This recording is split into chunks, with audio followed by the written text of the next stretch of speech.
And we have a wonderful guest with us.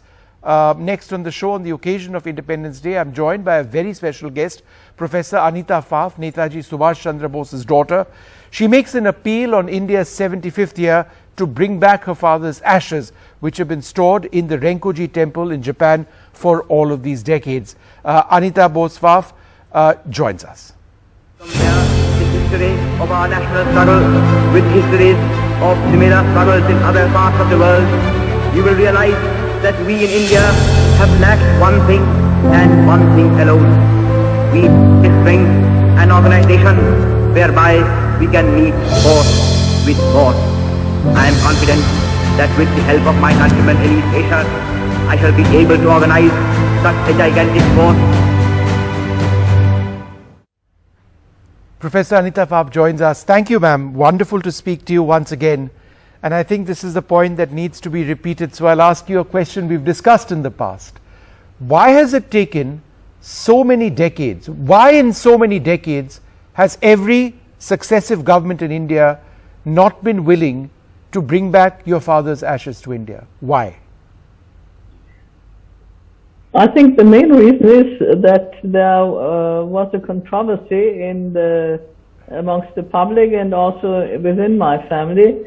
Some of my relatives and also many of the followers of Netaji were very upset when they got the news of his death in 1945. And these were sort of very unsettled times. It was just the end of World War II. And people were uncertain whether he really had died when the report came, which was I think on the 22nd of August 1945. The news came that he had died as a consequence of a plane crash on the 18th of August 1945. And if we keep in mind that on the 15th, Japan capitulated, and the Tenno, the emperor, made a speech to his people for the first time in history, and this was a totally traumatic situation. And those who really had high hopes for Netaji, they were not people who wished him ill or anything, said, well, maybe once again he has made an escape, because he had very adventurous escapes before that.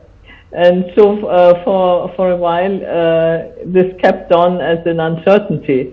And even later on, when we became privy to the results of the investigations of his death in 1945 and 46, I mean, they had been classified for many years. Then some people sort of kept on hoping that he might have survived. Of course, now we know even if he had survived, which I believe he did not, he would be long dead, because this is the 125th birth anniversary of Netaji.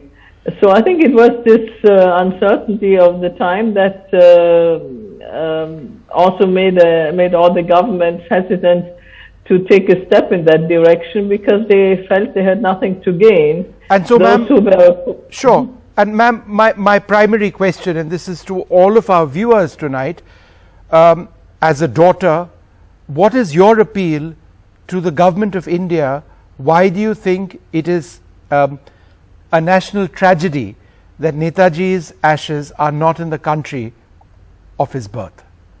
We all know that Netaji had been a very dedicated leader in the independence struggle, and his country was his greatest love, and there was nothing he wished for more than seeing his country independent, and of course to live in an independent India. So the tragedy is that even after India became independent, even if you could say under circumstances that he would not have approved of, that is the partition, he was not granted the boon to live in free India. And at least I think bringing back his remains would sort of be a homecoming. It would indeed, ma'am, and hopefully that day will arrive when those ashes do come back to India after a DNA test, of course.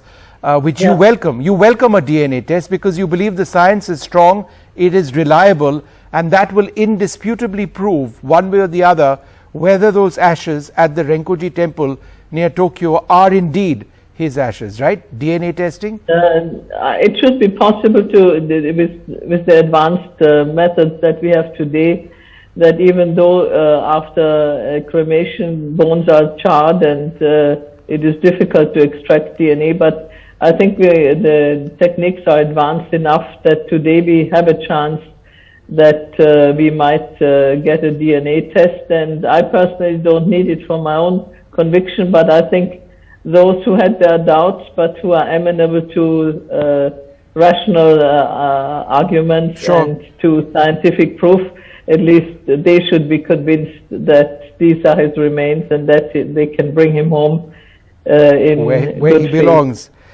It's wonderful speaking to you, and I hope someone's listening, and I hope sooner than later this dream, not just your dream, a dream for so many Indians, is realized. Thank you, ma'am, very much. Thank you and very a happy much. Independence Day to you, ma'am. Happy Independence Day and Jai Hind to all of you. Thank you.